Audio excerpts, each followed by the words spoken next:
I bought an abandoned house with a hidden room that stays 65 degrees F year-round.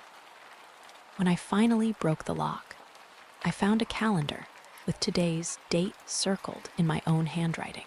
I bought an abandoned house with a hidden room that stays 65 degrees year-round. When I finally broke the lock, I found a calendar with today's date circled in my own handwriting. And I need you to sit with that for a second. My handwriting, a house I'd owned for 11 days, a room I didn't know existed until day 9. So either I'm losing my mind, or something in that house knows me better than I know myself. Let me back up, way up, because this story doesn't start with the room. It starts with a 32-year-old guy named Marcus. That's me, sitting in a beat-up Honda Civic outside a county auction in rural Pennsylvania, with exactly $41,000 to his name and absolutely zero business buying a house. So here's the deal. Last year, my life kind of fell apart, not in a dramatic movie way, in the slow, quiet way it actually happens. My mom passed in the spring. My job at the insurance company restructured me out in the summer. And by fall, my girlfriend of 4 years decided she wanted to find herself, which apparently required finding a guy named Derek who owns a boat. So when I saw this listing, a 3-bedroom farmhouse on 6 acres, starting bid 35 grand, as is, where is no interior access. I don't know, man. Something in my chest just went, yes, that one.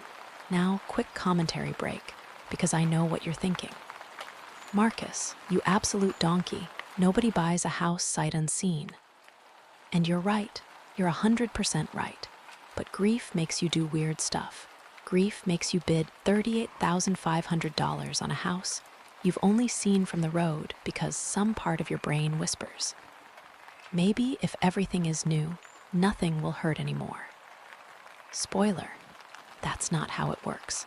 Anyway, I win the auction. Nobody else even bids, which in hindsight was red flag number 1.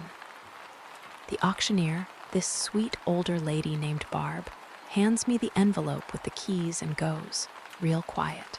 You know about the Hartley Place, right? And I go, no what? And she just smiles this sad little smile and says, congratulations on your purchase, honey. Red flag number 2. So I drive out there, 40 minutes outside town, down a gravel road that my GPS straight up refuses to acknowledge. And the house, okay, look, it wasn't a horror movie house. No broken shutters slapping in the wind, no crows, none of that. It was just tired, white paint gone gray, a porch that sagged like it was exhaling, overgrown lilac bushes out front that smelled so good it almost made the whole thing worse, you know? Like the house was trying to apologize. First night, I sleep in my car. Not because I was scared. Okay, partly because I was scared. But mostly because the power wasn't on yet, and the inside smelled like 50 years of shut windows. The next morning, I get the generator going, prop open every door, and start the great excavation. And here's where it gets interesting. The house was full, not empty like you'd expect from an auction property. Full, furniture under sheets, books on shelves, a piano in the front room, weirdly in tune. The previous owner, according to the paperwork, was a man named Elias Hartley, died 2 years ago. No heirs, no will, no nothing. The county just took it, but here's the thing that made the hair on my arms stand up, even on day 1. Everything in that house was, mid-moment, a coffee mug on the counter, a jacket on the hook, a newspaper from 2 years back folded open to the crossword, half done, pen lying across it like somebody just stepped out to grab the mail. It felt less like a dead man's house, and more like a paused one. Days 2 through 8, I settle into a rhythm. Clean a room, haul junk, cry a little. Look, I'm not proud of it, but there was a moment with a drawer full of birthday cards where I completely lost it. Then, clean another room. I posted about the house on Reddit, by the way. Little updates. Look what I found in the walls type stuff. The comments were split between "this is amazing," "what a find," and "bro, you are 100% in the opening scene of a horror movie. Get out." I should have listened to the second group. Day 9. I'm in the back of the house, in this little room off the kitchen that Elia's clearly used as a study. Floor-to-ceiling bookshelves. And I'm pulling books off to box them up when I notice something off. The shelf on the left wall is deep, like 1.5 feet deep. But the room on the other side of that wall, the pantry, is tiny. The math doesn't math. There's a gap. Maybe 4 feet of nothing between the study and the pantry. So I do what any reasonable person does. I knock on the wall. Hollow. I push on the shelf. Nothing. I pull on the shelf. And this time I hear a click, soft as a secret, and the whole bookcase swings toward me on a hidden hinge, smooth as butter, like it was oiled last week instead of 20 years ago. And behind it, a door, a real door, heavy oak, brass handle, and a padlock. A padlock so old and green it looked like it had been fished out of a lake. Now here's the part I still can't explain, and I've tried, believe me. The second that bookshelf swung open, the temperature changed. Cold air rolled out of the gap around that door like the room behind it was breathing. Not freezing, just cool, steady, specific. I dug out my phone, opened the little weather app with the thermometer. 65 degrees. Outside it was 89. In the kitchen it was 84. And through that crack in the doorframe, 65 on the dot. I grabbed a kitchen thermometer the next day, taped it to the door. 65. Morning, noon, 3 in the morning when I couldn't sleep and padded downstairs in my socks. 65. It didn't waver, not 1 degree.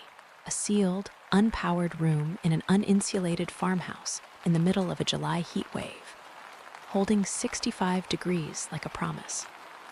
Reddit lost its mind, by the way. I posted an update, and it got like 12,000 upvotes overnight. Top comment, "Do not open that door."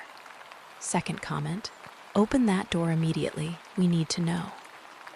Third comment, which stuck with me, from some account with no post history, "Rooms don't hold temperature. Rooms hold intention." Ask yourself why someone needed it to stay exactly that way. Creepy, right? But also intriguing, because 65 degrees isn't random. Ask anyone who's ever stored anything delicate. Wine people, archive people. 65 is the number you pick when you want something to last. So what was Elia's Hartley trying to preserve? I spent 2 days trying to open that lock like a civilized person. Pics from a YouTube tutorial. No dice, penetrating oil, nothing. This lock was old, but it was serious. Finally, on day 11, I drove to the hardware store, bought a $22 angle grinder, stood in front of that door, and had what I can only describe as an out-of-body moment of clarity. Because here I was, a guy whose life had just been dismantled piece by piece, about to cut open the one locked thing that actually wanted to be opened. The grinder screamed, sparks everywhere. The lock hit the floor with a clunk that sounded way too loud, way too final. And I opened the door. End of part 1, okay, deep breath. Because everything before this moment, the auction, the hollow wall, the temperature, that was just the overture. This is where the story stops being strange and starts being impossible. The room was small, maybe 10 feet by 12, no windows, and I mean it when I say it felt gentle. I know that's a weird word for a hidden room, but stick with me. The walls were lined with shelves, and the shelves were full, but not of anything creepy. No jars, no dolls, none of that nightmare fuel. They were full of paper, boxes and boxes of paper, files, envelopes, notebooks, hundreds of them labeled in neat block letters with years, going back decades. And in the middle of the room, a desk. An oak desk, perfectly dust-free, with a green banker's lamp. A chair tucked in like its owner had just gone to make tea. And on the desk, dead center, squared to the edge like it had been placed with a ruler, a wall calendar, this year's calendar. Now, the power of suggestion is a real thing, I know that. You walk into a hidden room, your brain starts writing horror scripts all on its own. So I told myself, the county probably had people in here at some point. Estate lawyers, appraisers, somebody left a calendar. No big deal. But my hands were shaking when I picked it up. I flipped through it. January, February, March. Every single day had something written on it. Tiny, careful handwriting. Notes like, check the Northfield line. Oil the hinge it carries. Letter 41, don't skip it. Just maintenance notes. The handwriting of a man who loved this house the way some people love a person. And then I got to this month. And there it was, circled, today's date, not circled in Elia's careful block letters, circled in my handwriting. Look, I need you to understand something. I have weird handwriting. Everybody says so. My lowercase g does this little loop-de-loop thing because I learned cursive wrong as a kid and never fixed it. Nobody writes ag like me. Not my mom, not my ex, not Derek with his boat. The circle on that calendar had the loop-de-loop G in the word August written under it. My exact, broken, one of one G. And next to the circle, in my handwriting, 4 words. You found it. Finally. I don't remember sitting down. But at some point, I was on the floor of that 65-degree room with my back against a shelf, holding that calendar, doing that thing where you laugh because the alternative is screaming. Because here's the menu of explanations, right? Option 1. I'm being pranked by someone who has flawlessly studied my handwriting, broken into a padlocked hidden room, and planted a calendar, all to mess with a stranger. Option 2. I wrote it myself and forgot, which raises the follow-up question of, when, in my sleep, during one of those drive 3 exits and don't remember moments. Or option 3, the option I didn't say out loud for days. The option where finally meant exactly what it sounded like someone had been waiting. I posted an update that night. Bad idea. Or maybe the best idea, honestly, because Reddit detectives are a force of nature. Within hours, people had dug up county records I didn't even know existed. Elias Hartley, born in the same town, worked as a high school physics teacher for 30 years, retired, became a recluse. Never married. No kids. Died 2 years ago this month. And then someone found the obituary photo. I want to describe this to you carefully, because it's the moment the floor of my whole reality tilted. The photo was from maybe 15 years ago. Elias standing in front of the high school, gray at the temples, squinting into the sun. He looked like me. Not, oh, there's a resemblance. Not, same jawline. He looked like me at 60. Same crooked left eyebrow. Same ears. I showed the picture to my cousin Ray over video chat, and he went dead silent and then said, Marcus, why are you wearing a tweed jacket in this picture? I wasn't. I've never owned tweed. Now, commentary break, because I know exactly what the comments are going to say. Time travel. He's you from the future. Call it roll credits. And yeah, that thought occurred to me at roughly 4 a.m. while staring at my ceiling fan. But life's not a movie, and I'm not a sci-fi protagonist. I'm a guy who got laid off from an insurance company. So I did the boring, grown-up thing. I started reading the boxes, hundreds of notebooks, and they were not. Listen, I was braced for unhinged manifesto energy, diagrams, red string, the works. That's not what these were. They were journals. Decades of quiet, ordinary, devastatingly lonely journals. what he fixed that week, what the lilacs were doing, what he wished he'd said to people. Page after page of a man talking to no one, until the last box, the one at the very back of the bottom shelf, labeled in that block lettering, FORM, my first initial. Obviously, I opened it at the desk, under the green lamp, in that perfect 65-degree air, and inside was a single envelope. Thick, heavy, sealed with wax, which, who even does that? And on the front, in my handwriting, with my broken little G, Marcus, sit down. This is going to take a while. So I sat down, and I read.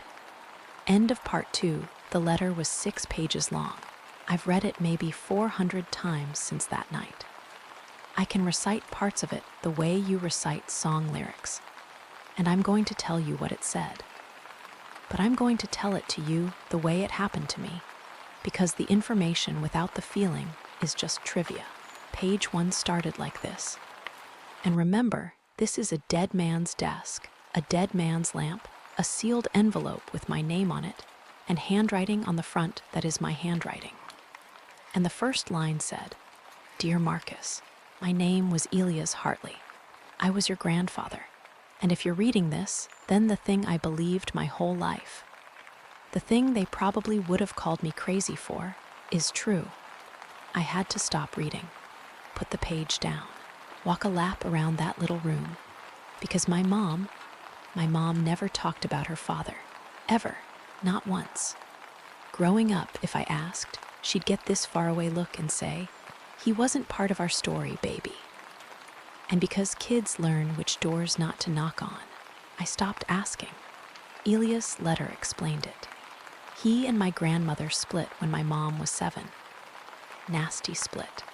She moved them 3 states away, remarried, and my mom grew up with a stepfather she loved and a real father who became a ghost story nobody told. Elias wrote that he sent birthday cards every year until she turned 18. Every single one came back unopened. So he stopped. He wrote, I told myself I was respecting her wishes. The truth is I was a coward who'd run out of stamps for his pride. Oof. That line rearranged something in me, because how many of us have a door like that? One we've stopped knocking on, not because we don't care, but because caring got expensive. Anyway, the letter goes on. Elias became a physics teacher, retired, came back to the family farmhouse. And here's where it swerves from sad to strange. He wrote that this room, the hidden one, was built by his grandfather, my great-great-grandfather, a clockmaker, back in the day. The man was obsessed with preservation. Of objects, of moments, of time itself. He built the room with double walls, insulation way ahead of its era, a cold air shaft down to the cellar.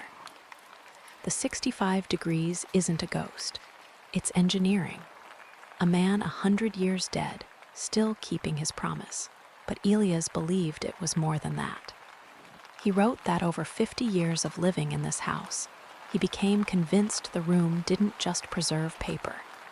He thought it preserved attention, intention. He said things left in that room felt witnessed. He kept every important document of his life in there because, in his words, it's the only place in the world where I've ever felt like my life was being kept on purpose. Now, I know, that's an old man being poetic about a cold closet. I clocked that too. Keep reading with me, because page 4 is where Elias writes about the day 3 years ago when he got a phone call from a lawyer telling him his daughter, my mom, had called the office asking about him. She'd found his letters, all of them. Her mother had kept every single returned, unopened card in a shoebox, and after her mother passed, my mom found the shoebox, read decades of birthday cards from a father she'd been told didn't care, and she called. They talked for 2 years. Phone calls, then visits. My mom drove out to this house multiple times. While I was at work complaining about my insurance job, My mom was secretly rebuilding a relationship with a father she'd lost 40 years earlier, and she never told me. Why not? Elias answered that too. She wanted it to be real before she gave it to you. She said, Marcus has lost enough things that turned out not to be solid. I won't hand him a grandfather until I'm sure he won't dissolve. Yeah, I cried in the room. I'll admit it. 65 degrees, green lamp, full-on crying. And then Elias wrote the part that finally explained the calendar. My mom had a plan. She'd told Elias, when the time was right, she was going to bring me out here herself. Show me the house, introduce us, reveal the whole beautiful mess. She and Elias picked a season, late summer, when the lilac's second bloom comes in. And she bought a wall calendar, this year's calendar, the exact one I found on that desk. And she started filling it in. Notes for the visit, things to show me, check the Northfield line. She wanted to walk the property with me. Oil the hinge, she'd found the hidden room door sticky and worried I'd think it was a bad sign. She wrote those little notes in Elias block letter style as a joke between them. Long story. But the point is, the calendar was hers. It was a plan. A whole plan dressed up as stationery. And then she got sick. Fast sick. The kind that doesn't negotiate. She never got to make the trip. And before the end, she drove out here one last time. Elias didn't say how bad she looked. He just wrote, she was smaller than the girl I remembered and braver than anyone I've met. She went into the hidden room alone, stayed an hour, came out, hugged him, and made him promise that if anything ever brought me to this house, he would not interfere. No contact, no letters in the mail, no lawyerly surprises. If Marcus finds the room, she told him, it'll be because he's ready to. And if he never finds it, then he never needed to. Elias kept the promise, put the calendar on the desk, sealed his letter in the box, and 2 years later, the county auctioned his house to the only bidder, a grieving 32-year-old with 41 grand and a Honda Civic, who had no earthly idea he was buying his own grandfather's home. Now, the circle. I know, the circle, the handwriting on the front of the envelope. Marcus, sit down, and the circle around today's date, and the words you found it. Finally, that's the thing I stared at for 3 straight nights, because it was my handwriting. My broken, loop-de-loop G, except it wasn't mine. That's the twist inside the twist, the one that got me at 4 in the morning on night 3. I learned cursive from my mom. I didn't learn it wrong as a kid. I learned it from her. She taught me at our kitchen table, 3rd grade, because my teacher said my G's were wrong, and she said, wrong? Baby, that's the Hartley G, that's how my family writes it. You're keeping it. I hadn't thought about that sentence in 20 years. I didn't even know Hartley was her maiden name. She went by her stepdad's name my whole life. The G wasn't a glitch. It was an inheritance. The circle on that calendar, you found it. Finally, my mother wrote that. 2 years before she died, in a hidden room, for a version of me she hoped would someday exist. One curious enough, broken enough, and brave enough to cut a lock. She circled the date she and Elias had always planned for the visit. Today's date. The day she was supposed to bring me here herself. And some part of me, the part that pulled off the highway to look at an auction listing for no reason, the part that felt that yes in my chest, likes to believe she kept the appointment anyway. Just without the car ride. Quick commentary break, because this is the part where the internet splits into 2 teams. Team 1, beautiful coincidence. Grief is pattern hungry. You bought a cheap house from family you didn't know you had, and your brain stitched the rest into meaning. Team 2, bro, your mom circled that date for you. Rooms hold intention. And honestly, I've stopped trying to win that argument. Both teams are describing the same thing from different sides of the glass. So, what did I do? I did what she'd planned. I walked the north field line. I oiled the hinge. It does carry, sound travels down that cold air shaft like the house is whispering to itself. I read letter 41. I fixed the porch. I planted myself in this house like a bulb.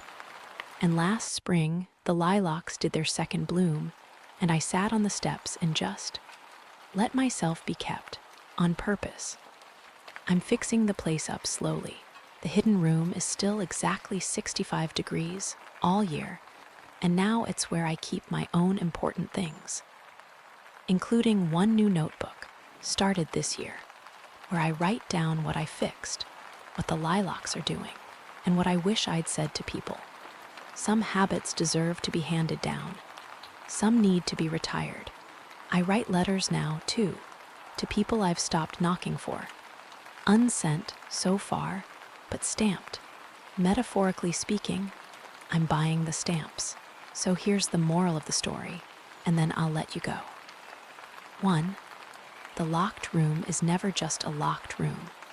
In every life, there's a door behind a bookshelf, and the temperature around it is always a little different, and you can feel it years before you touch it. When you find yours, don't crowdsource your courage like I did, posting updates for 12,000 strangers. Just go get the angle grinder.